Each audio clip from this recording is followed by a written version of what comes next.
when you're good, people will speak for you in a good way. They will put out a good vibes because you've done something that moved them. You've done something that made them go, wow, man, I really appreciate you. So when they have an opportunity to speak for you, even when you're not there, I mean, it's going to be good.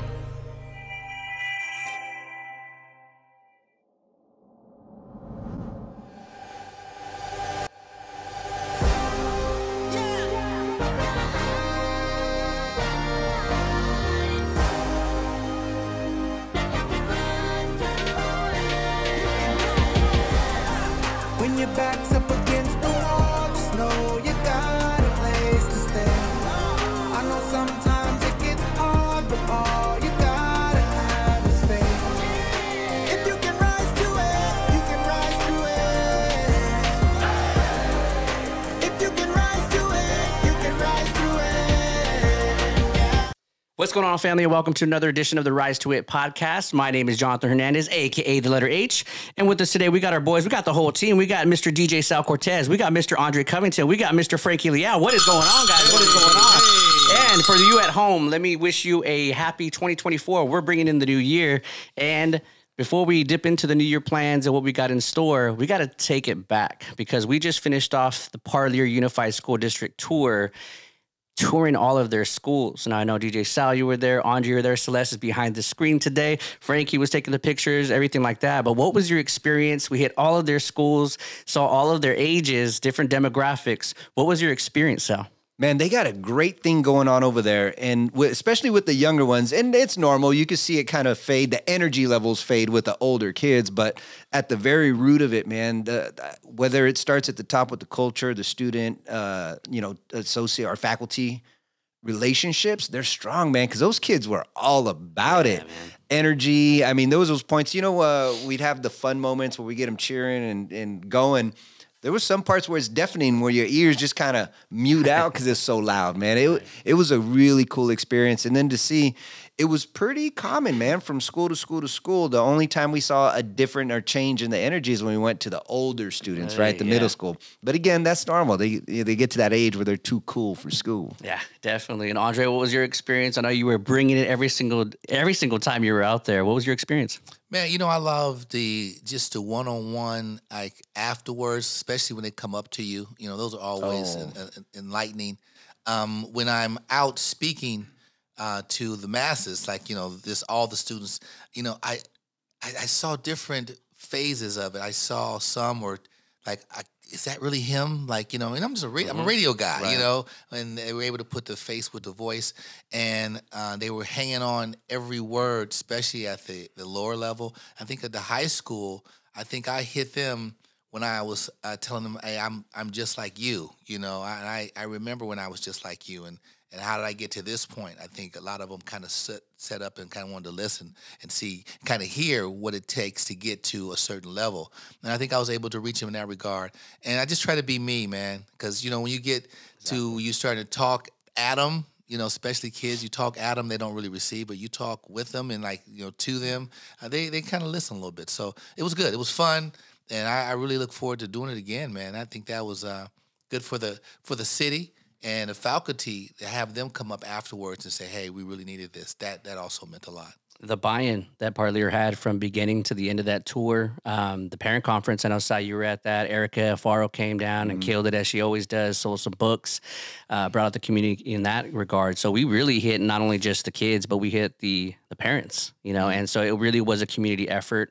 Want to give a quick shout out to Lydia Martinez, man. Lydia Martinez is an angel here on earth, right? Yeah. Her energy's crazy. Every time it's been exactly level 10 every single time we had an interaction. Yeah, you got to appreciate somebody that brings that kind of joy to a room. Absolutely. Dr. Rafael Anigas, we couldn't do this tour without him and his vision, and he has a big vision for Parlier. And so it sounds like we're going to be collaborating with them from here on out, moving forward. So we're going to bring more in 2024. Let's go. More in 2024, man. And speaking of that, we had 2 giveaways. The Christmas giveaway, we're not going to put their names or anything like Frankie was saying on our video, but shout out to one of the winners from Reedley, California. Hey. Nice. And another representing Reedley. And another winner from Tulare, California. So excellent awesome work. Thank you guys so much for submitting that. We're definitely blessing some people during this Christmas. And speaking of Christmas, Frankie, I understand you've been on vacation for about a week. Yes, so what have you been doing, man? What have you been doing? Taking care of Celeste. Celeste kind of had like a little surgery done.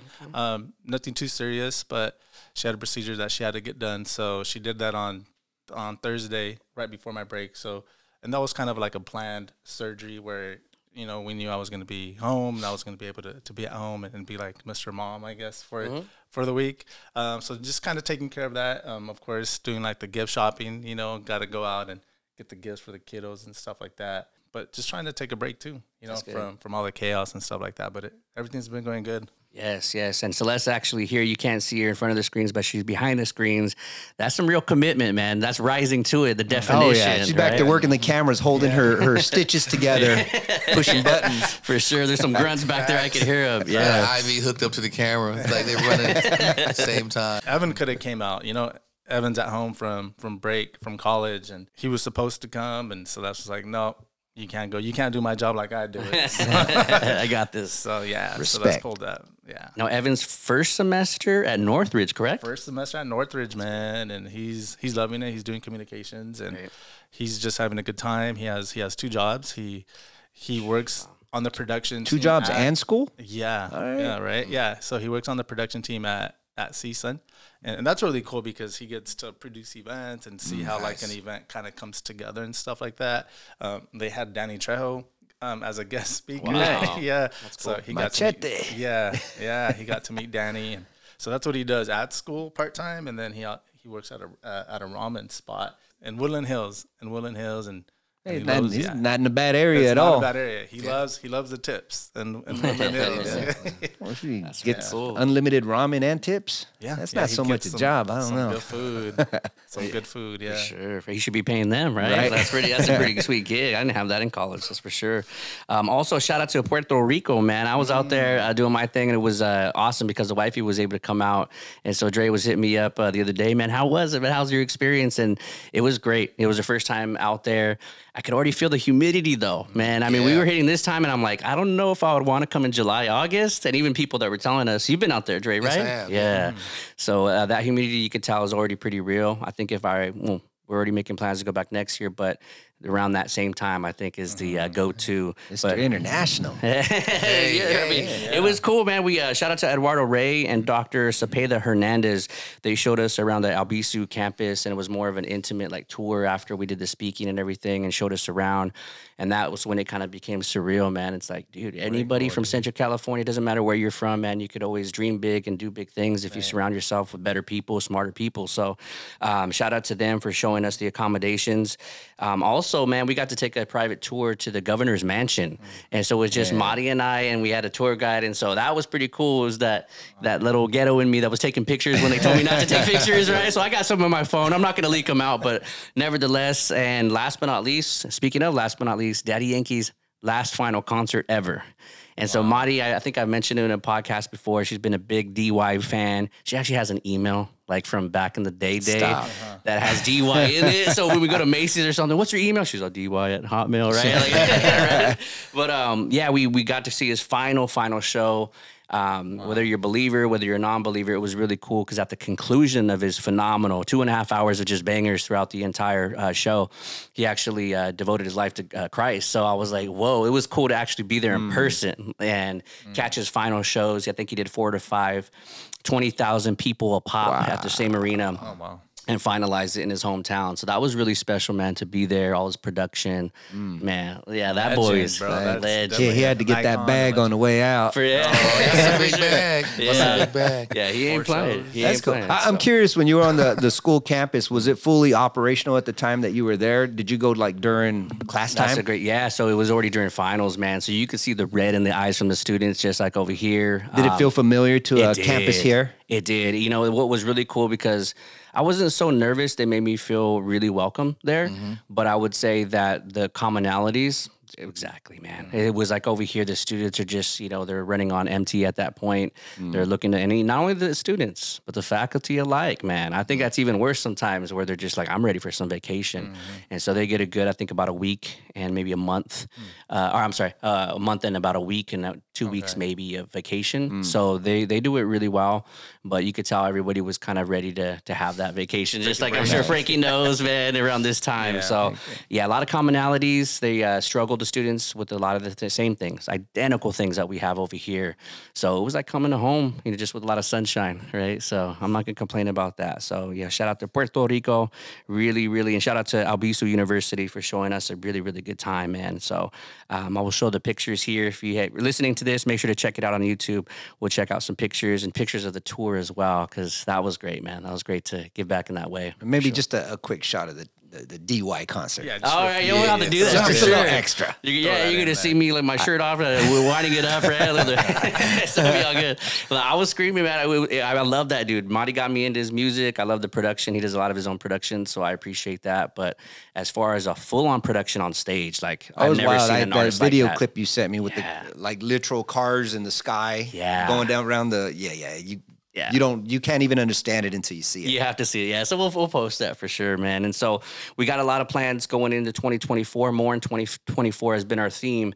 But I was actually talking to Sal. There was a video of LL Cool J, out of all people, that has gone viral. And my mom is a big fan, if you know what I mean, with him, man. She has a big old crush on LL, licking the lips and everything. But one of the quotes that he said, it was in his interview. What was that? Was it The Breakfast Club? The Breakfast Club. I mean, that podcast there, that what they do is on a high level. But they got into a really serious conversation. Everybody always talks about the new year, new me, going back. What are we going to change? But also, I was listening to Mel Robbins. She's a beast. If you haven't checked out Mel Robbins, she's awesome. She also, and it was this morning I was listening to it. What are you going to be taking into 2024 that has worked for you? We always like to pick on ourselves of like, man, I want to do this, the bad stuff, but this has actually worked. I want to keep that. Maybe up it up, or like I say, turn up the volume a little bit.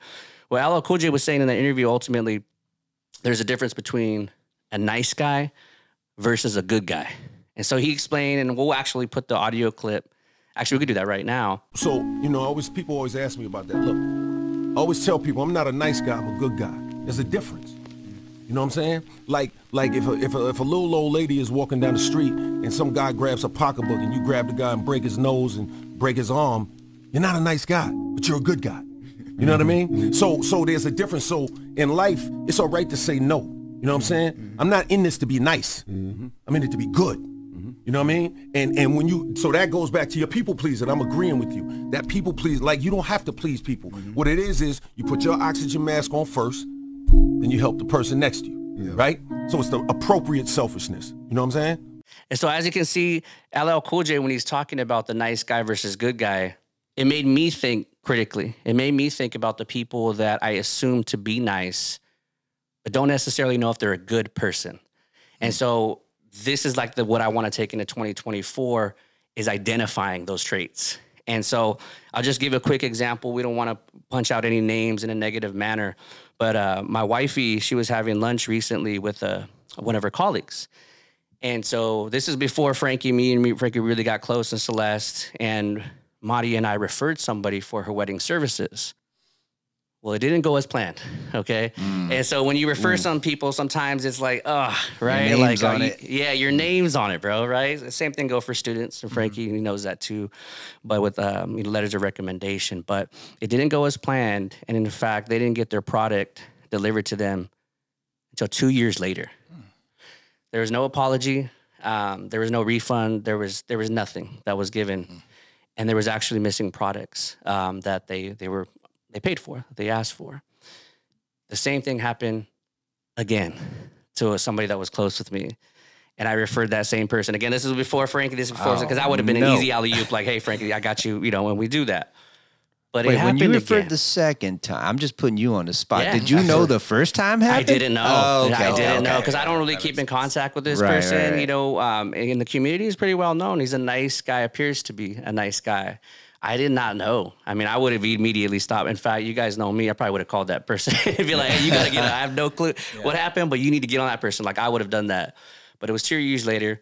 But it also happened again, and this was with one of my former students. She wanted graduation pictures and some production in that too, and paid the money, has not got back that product, and has gone ghost on the phone when she tries to call this individual.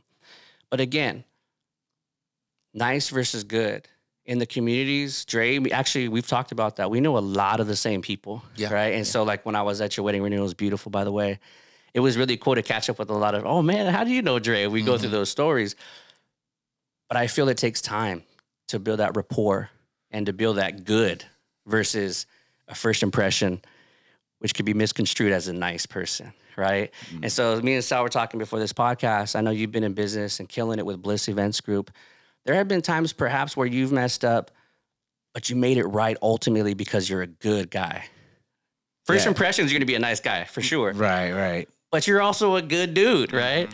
And so what do you see out of that LL Cool J quote, some of the life experiences that we have? I've learned my on my end not to refer 100% of people that I know to until I know them. Exactly. First of all, Sal's racking his brain. Go, when did I ever mess up? I'm a perfectionist. Well, no, what's funny is I really do strive, but for me, and I think I thought about this. What you were the first time I saw that clip is when you sent it to me, and I immediately sent it to the crew. Right, like, nice. Yo, check this out.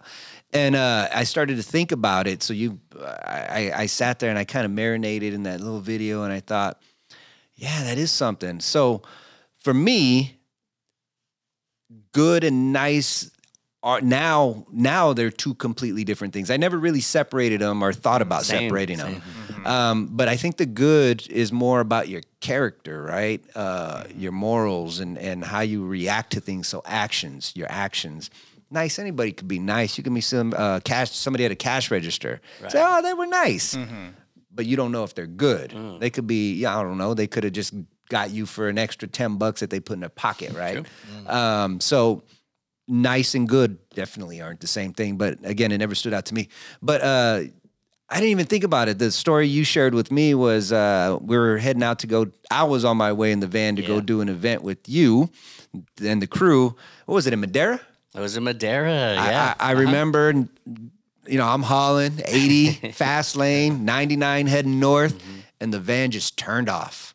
I had to coast to the side. Oh, nice. And it wasn't that, I didn't do something to not be there. It was a complication that happened on the way over there. But I didn't even think about it.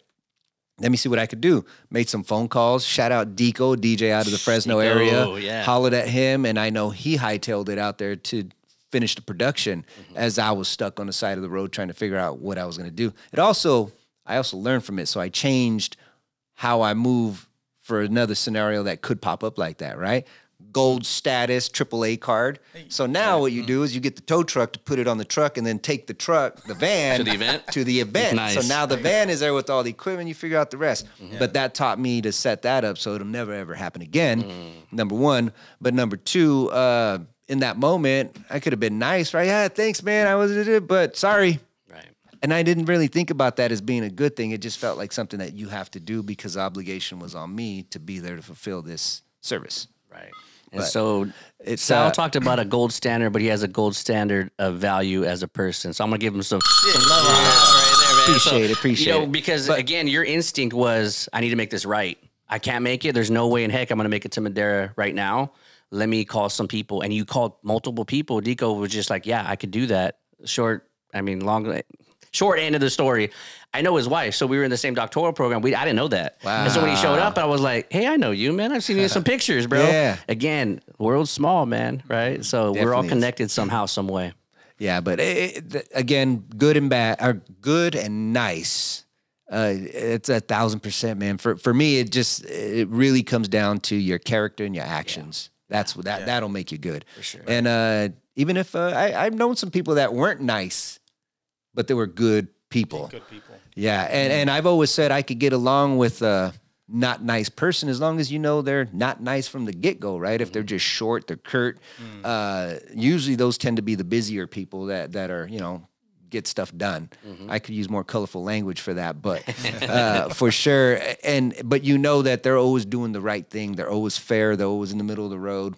I love that. I love that too. I prefer, I would say I'd rather be best friends with a good person than a nice person any day. There you go. Yeah, you're right, because like being good, that's like you said, that's like your integrity. That's who you are. You know, I feel like that means more than being nice, right? Because you can be nice, like you said, and that's more like on the surface. No, Frankie, same thing too with that gold standard. You and I have had talks, and before we even did business on this level, we never even want to lose that friendship, and so we have to talk about, hey, if we're going to do business, that's a separate thing.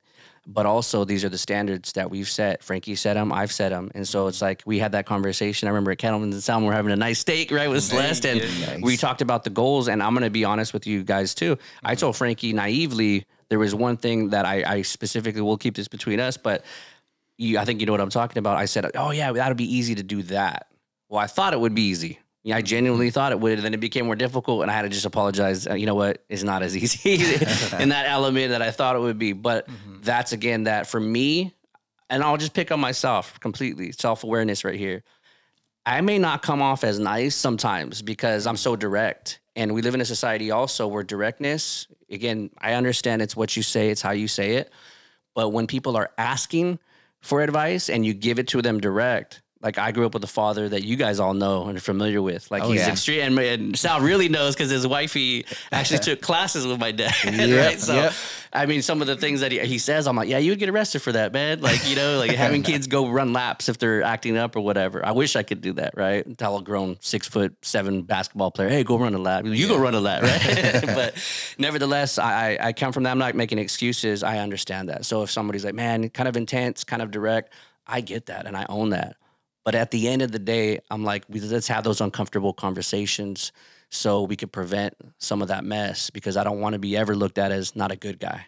Nice, I'll accept that, right? But as a good. And so Frankie, same thing, man. He's always been really solid. Hey, man, this is what's going on in my life. Just understand if he's running late, there's a text message, or the same thing with Dre. Like, hey, man, I'm 8 minutes away, right? Yeah. Like we appreciate those things. So appreciate you guys. Dre, I know with comedy, that could be really misconstrued also, where you meet people, and explain a little bit about that. I like the fact that majority of the time, comedians have said about me that he's a good guy. Because I book a lot of guys. I've put a lot of money in a lot of guys' pockets over the years. Come to Fresno, I've done a lot of shows, and it hasn't been reciprocated. I mean, but I don't always. Sometimes I'll say, hey, I'll call a guy on the carpet. Hey, man, I've put you on like 7 shows, and you got this hot gig over here. Everyone's raving about you. Ain't called, oh, Dre. And they'll say something, I thought it would be an insult to you with the money. I'm like, well, we can work with that. You know, it's like, hey, I could sell merch, or I could, they had a golf course over there. Why don't you hook up some golf? There you get go. a golf sponsor. And so we'll work around it. So sometimes a closed mouth don't get fed, so I have to let them know. So, but I think in 24, I'm going to continue what I started doing in 23, is trying to make sure that I put the good guy out there, you know, for as far as I can control. And it just happened this past week, man, because Really? I several months ago, I'm in Houston and having a good time with my good buddy, and his childhood friend is an NBA referee. So we're talking basketball, and I say, hey, man, I'd love to go to the game. He goes, oh, he pulls out his phone. He starts scrolling. He goes, okay, I got the Lakers. I'm working this game. I'm working Kansas. I'm working Sacramento. I got Golden State. I said, who's Golden State? He goes, they play in Boston. He goes, okay, I'll go to that game. He goes, all right, man. He goes, hey, I'll just let you know. I'll send you some notification, or I'll call you. But, you know, I got you down. He goes, I got to tell you, man, sometimes people say they want to go, and then you know, I send them stuff, and then I'll go check that they show up, and the seats remained empty. He goes, and believe me, I have people who want to go, but you know, you're the first one in. So I'm like, cool.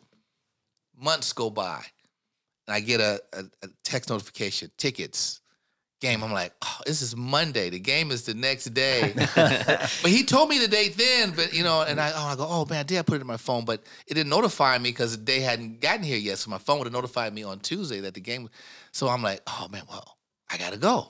You know, I wanna hold up my end of the bargain. I said, so then I remember a good friend of mine, a comedian friend of mine, Greg G. Williams. Shout out to Greg G.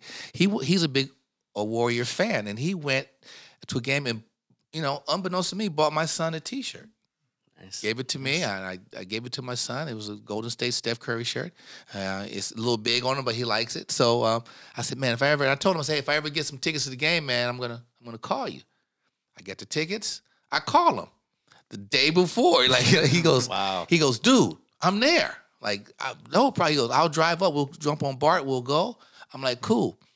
Now, also, the last thing, shout out to Steve Hosey, who's the brother of Paul Pierce, Hall of Famer for the Boston Celtics. Oh, yeah. Mm-hmm. He gave me a signed, autographed jersey from Paul Pierce. I said, man, if I ever go see Boston play, I'm going to wear this jersey. Unless they're playing the Lakers and LeBron, then I can't. So, the Celtics are playing the Warriors. I'm not a Celtics fan. I would rather root for the Warriors. But I wore the jersey. Nice. I put it on. I had on green, everything. I went representing, so I'm getting the looks. But, you know, it is what it was hard for me. And it went overtime. You know, the game. Nice. And I had to go to work the next day. Not so thing, nice. Okay. I told my partner, hey, look, I'm going to this game. But, of course, I'll be at work the next. So I get home at 2:30 in the morning. You know, I get back up at 4:30 and go do my shift. So, again, that's what a good guy would have done.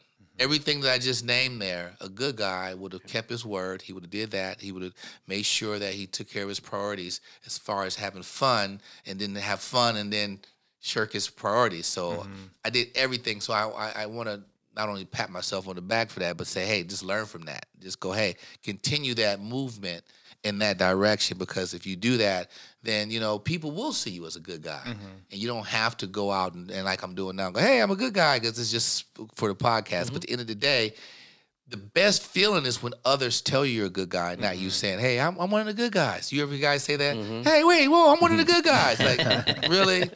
It doesn't really come off like a good guy, you know, because if it was true, you wouldn't have to wave your banner in the air and jump up and down and demand that people see you as that. For sure, for sure. One of my colleagues, he also teaches at the institution that I teach at, and he goes, it's funny because, and we had this conversation about like a year ago, this is before I saw the LL Cool J video and everything, but he goes, it's interesting because he has his own business, and he was starting his business, and he goes, it's interesting because people that I wanted to put on, when money is involved, things change or can change.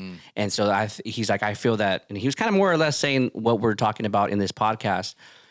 They appeared to be really nice, but now it's really like another whole thing, whole nother dynamic. It's more demanding. It's more calling me all the time. And so he's like, I wasn't prepared for that. Nobody prepares you when you have a business for that kind of mask to come off from some other people. Do you think that's kind of true? I know I mean, literally, Sal, you've been in an industry where people would be like, oh, you play music, but you're the head of this, right? You're the Wizard of Oz behind the cape a lot of the time, is making sure everything's functional and organized. And I see the way you organize, and I'm like, I like that because, you know, that teaches me some things. But you also have to be sometimes thought of as the bad guy making certain decisions, right? So how have you over the years kind of filtered your solid, and it is a solid team. If you haven't checked out Bliss Events Group, make sure you Google that and you see what they do. You have good dudes on your team. But one of my favorite speakers, Dr. Eric Thomas, says you have to go through teams to get to your team. And so how have you seen that develop? Maybe there was some money, maybe there were some attitudes that you didn't see early on. You thought they were nice. Unpack that a bit. Back to even what I said, it's all in the actions, how people move. And usually when you incorporate value, whether it be money, equipment, whatever, time with stuff. And the ones that are still here are the ones that selfishly have always given time, always made the right decisions when even the smallest hiccup would happen, right? I trust their instincts and the way that they respond to things. So, and I've seen other people move and you know, deflecting and just not taking any responsibility for even the smallest things. And I can't keep those people around because you can't trust them. So I'm at peace with having a smaller crew. At one point, I think we probably, right before 2020, I had about 9, maybe 10, 9 or 10 guys that would go out and do work under the Bliss umbrella on some of the busiest weekends. And of course, COVID shaved that down itself naturally. But when we came back and we started getting back to work, it's always going to be about, who was there, who stood up, who made the right thing, who did the right thing. Some of those other guys were nice. They're real nice guys, but I just want to do business with them again. And it even goes on a personal level, like with events, right? If a family member comes and they want me to do something for free on a busy weekend, there's always going to be kind of weighing out the options, and I sometimes got to make the decision that's good for the business versus what's good for their event, only because if I'm not doing right by the business, it's going to fail. So I have to right down the middle. Go ahead. Yeah, because you got my brain going. You could already see it. No, Right? I love We've it. known each other Yeah. for a long The time. gears are turning. Yeah. Explain that a little bit. For those people that are looking in to get into business, what can they expect? Because again, like my colleague was saying, those are the fine print, the black and white that nobody really prepares you for. Oh man, I got to hurt somebody's feelings. How are they going to think about, what are they going to think about me? How did you learn to separate the two? Oh, I heard this a long time ago.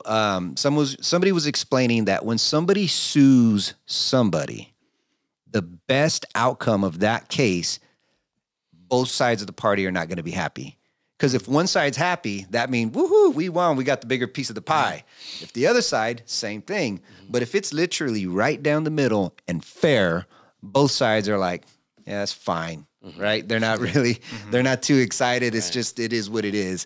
So I've always kind of used that as just a navigating line to think about when I have to make a tough decision, whether or not I can do something.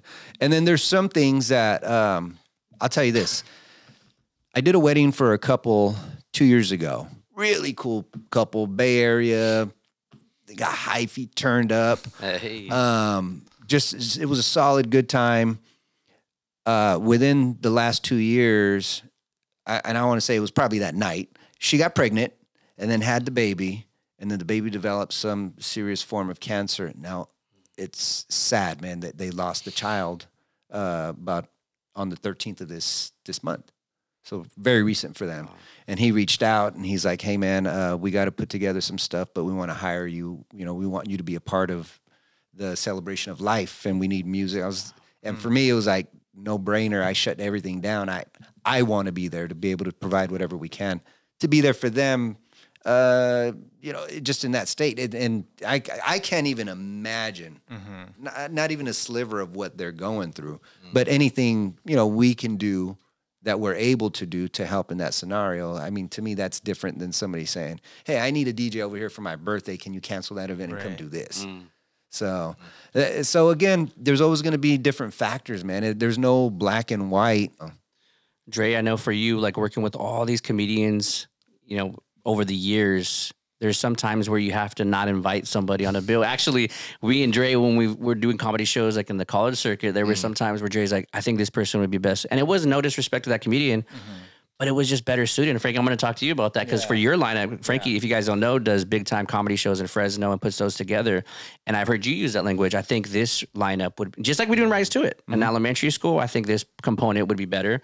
High school, college, right? Yeah. But for you, Dre, like, was there any point where you're like, I don't want to be the bad guy, I don't know how to have that conversation, or did you get used to it? And if you did, how did you do that?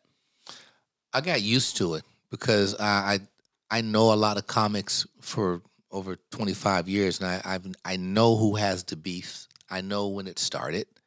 I know why it started, and I also know, in my own opinion, who's right and who's wrong. I try to stay away from that.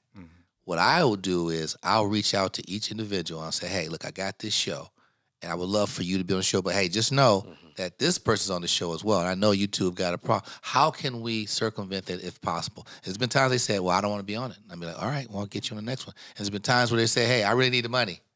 So how do we make this work? I said, this is how we're going to make it work.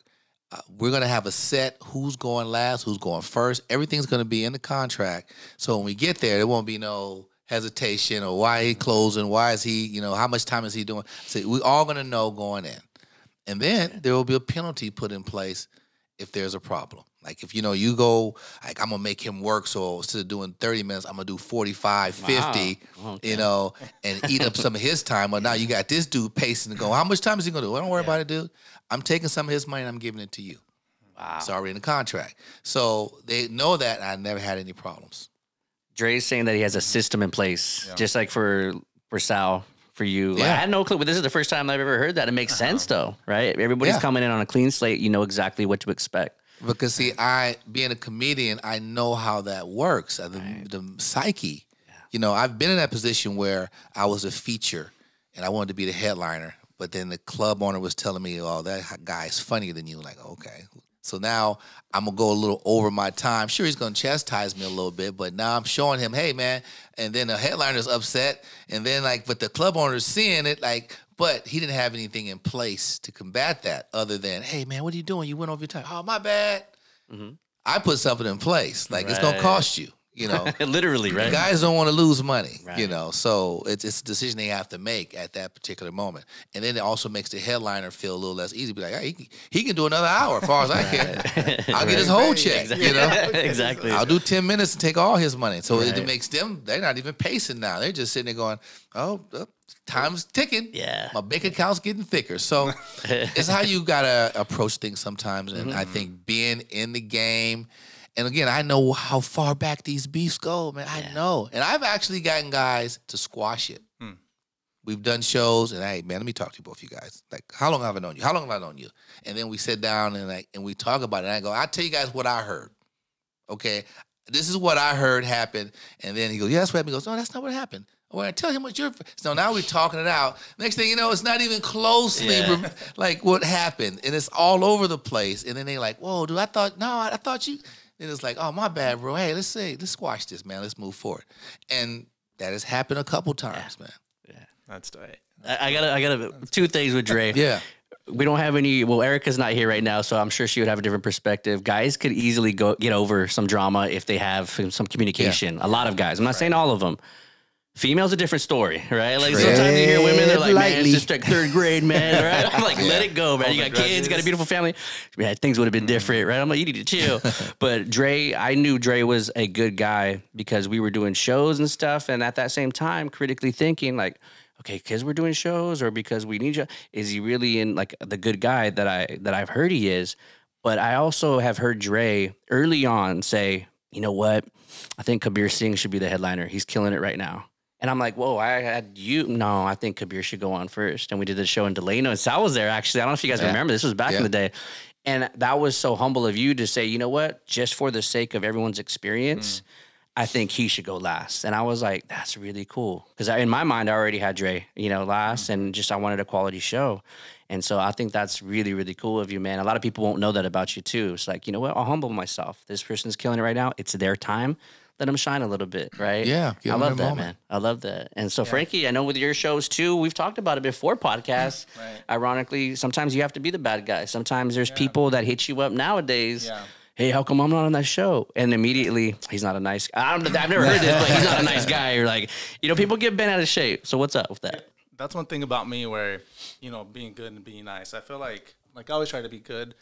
And then the nice, and I get that a lot from a lot of people. Like, people tell me, you're nice. But sometimes I'm like, not that I take it in a bad way, but I'll be like, well, what does that really mean? Like, when you're too nice, Mm-hmm. Means you finish last. Right? Good guys finish last, right? So, but one thing that I have been experiencing a lot is that, that's true what you're saying is I get a lot of contacts more than ever about people wanting to get on the comedy shows. And one of the hardest things it's been for me is to tell them no, because again, you can be good, but you just can't be nice. Because like Celeste was saying, well, if you're nice, you can just allow all these people to go on, and you're gonna have a bad show, and then the people who are paying money to go watch this show are gonna be like, I'm never gonna go back again, right? So you have to be good, and like you don't have to say no, like you're just not like be negative about it, but we have turned them down, and I turned them down like in a good way, but that's one thing that I've been learning is saying no. I'm just curious, Frankie. I'm just curious if it was an email, if it was a call, and how did you do that? Like the verbiage. How did that go down? Of like, hey, not right now, or like what was that? How was that presented? No, I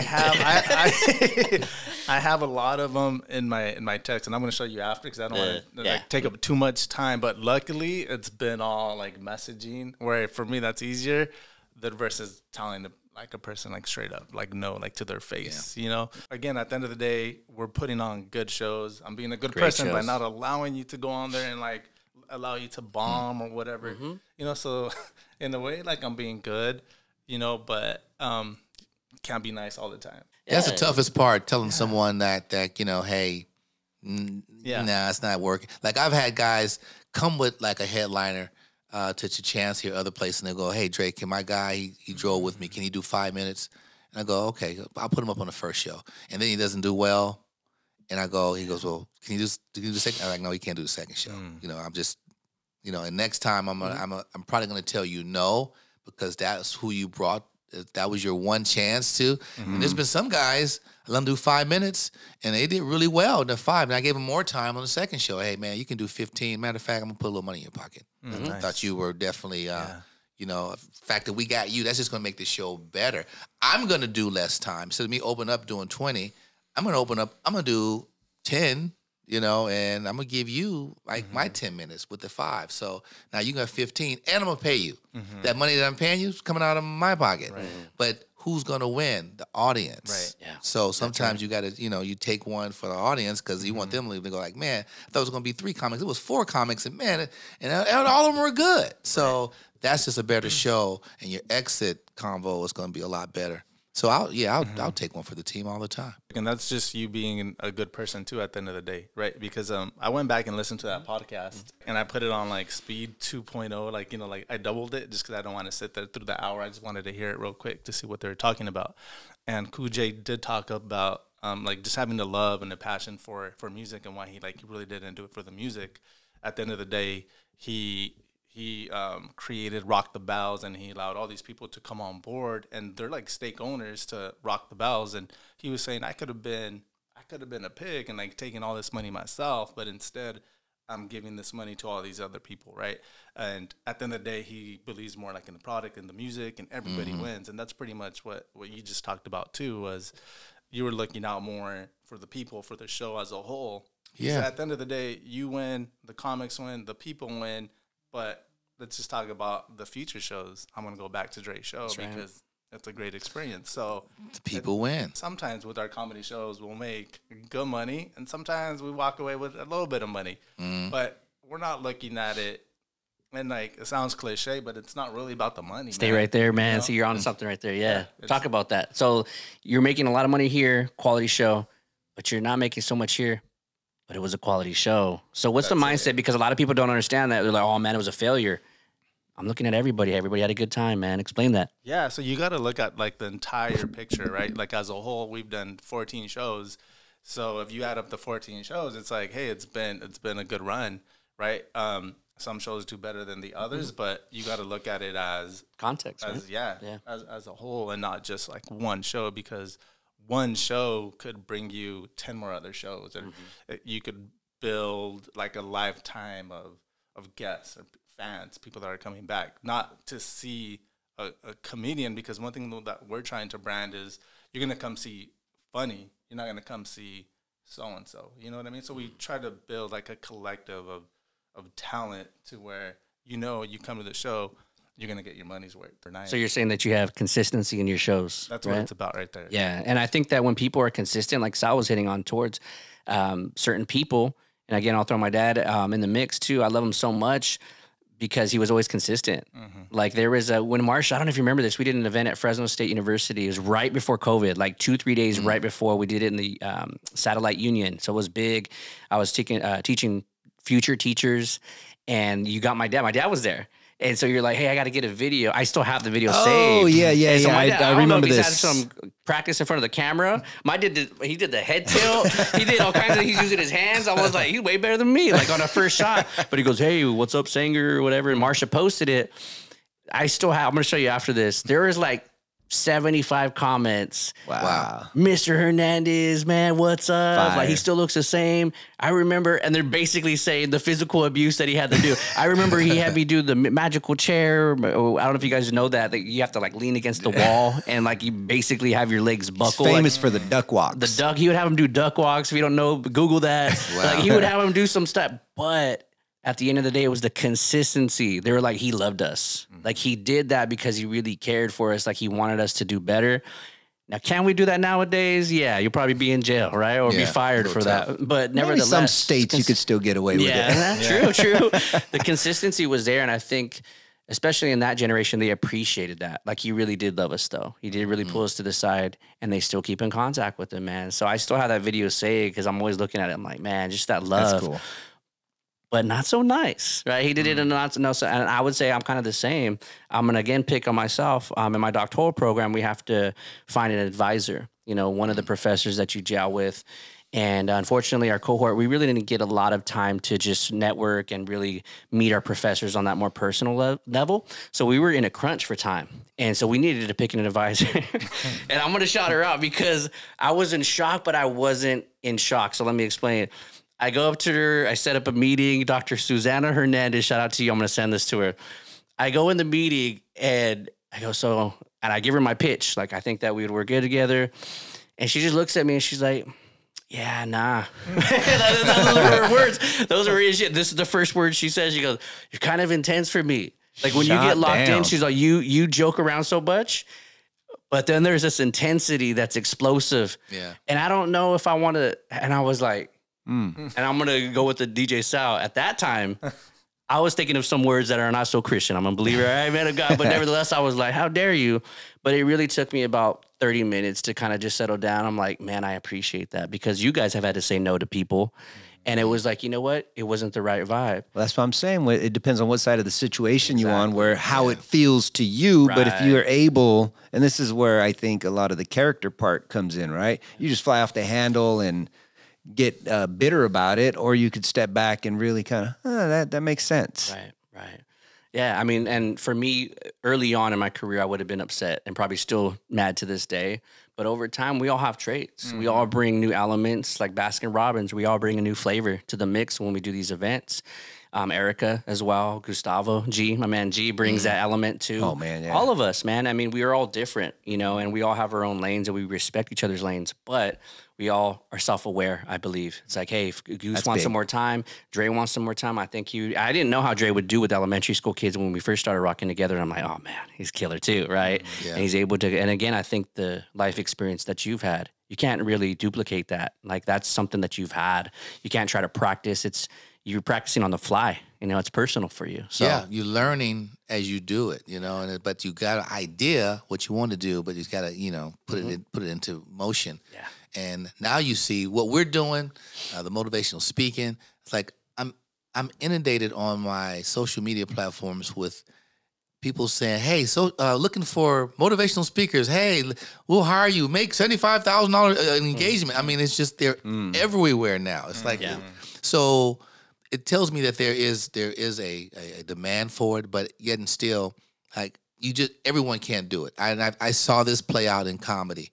When comedy started going really big, everybody and their mother thought they could be a comedian. It was just like, so what it did was it watered down the product, So I think motivational speaking that's the next thing that, we're going to have to stay true to what we do. Right.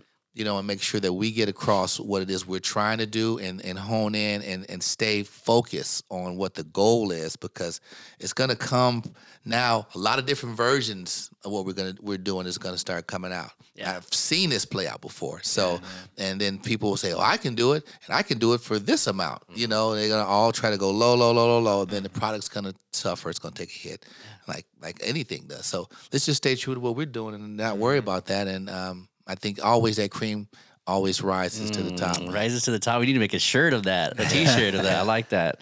Yeah, I mean, I think that what you said, Dre, to echo that is we've always been self-aware of each other's talents. Some are going to be better suited for a headliner or a keynote on this event. One of my colleagues, like I said in that Context podcast, he told me, he goes, like, you do college, like, you expected for middle school to be sweet for you too? Like high school? Like how much experience? And I was like, yeah, I'm limited on that. So bringing in other people, but also, again, getting hit up. Hey, can I be on Rise to It? I've done this. And I'm like, well, send me a video, do me this. And again, it's not their time yet, and it's not saying, who knows, they could be better than anybody on our team, but it's not their time yet. And so you have to be the bad guy on those certain situations, or you bring them on, and then that's going to be a reflection of all of us. You know what? I saw them a few times, and they were great. And I don't know, man, they're trying to change too much. So, you know, that's kind of the ingredient that you've had for comedy, correct? Yeah. I mean, that's what I see now. That's what you got to look out for is you know, you're looking out for quality, and you just can't be the nice person all the time and say, yeah, just for the sake of being nice, I'm going to allow you to do this, where in order to get there, you really got to put in the work and accolades and to get on the stage, right? So it's almost like they got to earn their way up there. You can't just ask. Now, Frankie said that word accolades too. If you go to our new website, because I know Frankie, he's worked on that and done an incredible job on the website, but you do look at the accolades, and that's years and years of failure. Not even just a success, it's the years of failure trying different things. And so that's when people hit me up now, I just go, hey, send me your resume. This is what we have on our website.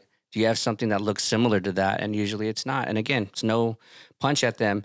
But again, it takes years of the failure first to get to that success and have those big names want you. You know, like when I send out Erica's press kit, and you know, it's not really a pitch. It's like, this is what she's done. This is who she is. Same thing for everybody. So before we get on out of here, man, a lot of context I'm hearing, consistency I'm hearing, but how do you tell the viewers, Sal, I'm going to go around the table. How do you tell the viewers to dictate the differences between nice versus good after our conversation here? Again, it's actions, how they move, and the decisions that they make. And sometimes even a good person could make a bad decision. That's obvious, but it's, again, consistency, right? Are they generally moving in the right direction or making the right decisions in most scenarios? Sometimes it needs to be learned. It's not always just there, but maturity, age, experience. There's a lot of different things, dynamics that come into play with that. And nice person that's not so good doesn't mean that they can't be a good person. It's just sometimes they just don't know any better. That's right. But for me, in the moment, if we're just talking about somebody walking through the door and they're nice, but they're, you know, not good because of, you know, they're being rude for other, I don't know. It could be anything. But what it comes down to for me is good is going to be in the actions. Nice is always going to be on the surface. And you can be both, and you can definitely be opposite. But it's always, I think the deciding factor for me moving is experience with that person and how they move. I love it. Dre, what about you? Again, I go back to, I mean, it's what people describe a person, you know, how they see them. Like you've multiple people say, that's a good dude. Like multiple people, there's something to that. You know, you can't just fool the masses like that. You know, it's, and you get those compliments. And then, you know, I would say go a little further to our viewing audience. What makes them a good person? Like you ask that simple question, what makes them good? And if they can't think of nothing, they're probably nice. Right. Yeah. They're probably nice. That goes back to what Sal said. Then they'll name, if they're a good person, they will name off some actions, some things that they did that validates them being good. And you'll be like, oh, okay, yeah, that's somebody I need to be messed around with. That's who I need on my team. I need that guy, you know. Because when you're good, people will speak for you in a good way. They will put out a good vibes because you've done something that moved them. You know, you've done something that made them go, wow, man, I really appreciate you. So when they have an opportunity to speak for you, even when you're not there, I mean, it's going to be good because I've had people call me and go, hey, man, I'm calling you because I just talked to such and such, and they were raving about you. They were just, they couldn't stop talking. You know, I'm sure you get that from different referrals from people. Hey, I'm calling you, man, because you did this wedding. They were just like, oh, my God, I'm sure with photos. It's the same thing. People will fight for you. And like, I have to tell people, okay, all right, I'll do it. Yeah, like, well, fine. But yeah, let that kind of be, like, stand on that. Like someone telling others about your goodness, not so much you have to go out and demand everyone's attention so you can say, hey, I'm good. I'm going to pick on Dre a little bit because he has that star power, that star quality. A lot of my friends that see him in public, hey, I was going to go say, what's up to Dre? Why didn't you? Oh, I don't know, man. So people are nervous around you, but when they get to know, oh my God, he's so humble. I'm like, that's why you should have just went up and just said, what's going on, man? Hey, Rise to It, what's going on? Throw in the plug there, but he has that star power, man. He has that star power. And I mean, it's how you handle it. Because I've been around some really big famous people, yeah. and I've seen they can be kind of jerky. You know, and it's like man, I never wanted to be like that. And I've seen some who just go out of their way. And I know how they made me feel. Like I interviewed Mary J. Blige one time, and I said, "I want to hold your hand, Mary, because I'm a big fan." And she grabbed my hand. She held my hand the whole interview. Wow. And that's just because I'm a fan. Yeah. I'm like, I'm interviewing you, but I'm a fan. And she just held my hand, and we did the interview, and it was a beautiful thing. That's how you should treat people who have put you up on a pedestal. Right. You know, you should treat them with respect, and you should always come off your pedestal and be at their level. You know, hey, I'm coming down to where you. Hey, we're here. You know, I'm no better than you. I'm a human being just like you are. So I've tried to always be that. When sometimes I'll see people looking, and I walk over and say, hey, how you doing? They go, are you Dre? Yeah. Oh man, I thought that was you, but I kind of broke the ice because I could see that they weren't going to do it. So in that regard, that's awesome, man. Frankie, nice versus good. And you guys like nailed it already. Like I feel like I can't really add more to what you guys already said because I agree with you guys. You can't fake being good. You know, you can fake being nice. Like you said, Sal, it's on the surface. And I'm just gonna share this story about Sal. And Sal gave me a $1,000 DJ board, right? And I know you don't do this for clout or anything like that, but to me that's an example of a good person because Sal could have used it for his business. He could have sold it and made some money. Yeah. It was sitting there, and he said, "Take this." And then Mia said, "Oh my gosh, I'm gonna make a little video and I'm gonna post it." And he's like, you know, if you do that, cool, but you don't have to do any of that. I'm not doing that like for clout or anything like that. And I just thought that was special, and I was kind of like taken back a little bit by that. So to me, that's an example of a good person right there, where you just do something from the bottom of your heart and give something, and it don't have to be a gift, but you just give just because you want to, just for being nice. Yeah, I would think just to kind of finish off, more critical thinking on the good guy. I feel that the language, almost like Dre was hinting on, so-and-so's a speaker, and I'm like, well, they've done one event this year. That's like equivalent to a DJ doing one event. Are they a DJ or are they a photographer, videographer? It takes time. So I think those actions speak louder than words, as they always say, of like, you know what, I've been around that person. You know, sometimes they say some things out of pocket, but it was true. I needed to hear that. I didn't want to hear that, but I did ask that person for advice. But I've also seen this resume of things that they've done really, really good for people, the community, et cetera. And that's where their heart's at. And I think sometimes we think with their mind and our mouth goes, at least for me sometimes, but as long as their heart's in the right place, I think that a lot of us, we wouldn't kind of judge anybody on that. Be like, let me see what's underneath that, you know? If somebody's questioning whether or not they're a good person in a work or business relationship, at the end of whatever that transaction was, think about, will that person work with me again? Yeah. Because if based off of what you did, it'll dictate that. You're always laying tracks down for the future. Right. Relationships, who you meet, what you do. It's always nonstop. So, I don't know, make the decisions that make them want to work with you in the future. Absolutely. And you never get a second chance to make a first impression for sure. So make sure that we're doing everything good. All to the bueno, as my favorite rapper said. Family, thank you so much for joining us on another edition of the Rise to It podcast, the first episode of 2024. Of course, we wish you more in 2024. And as always, if you can rise to it, you can rise through it. We'll catch you later.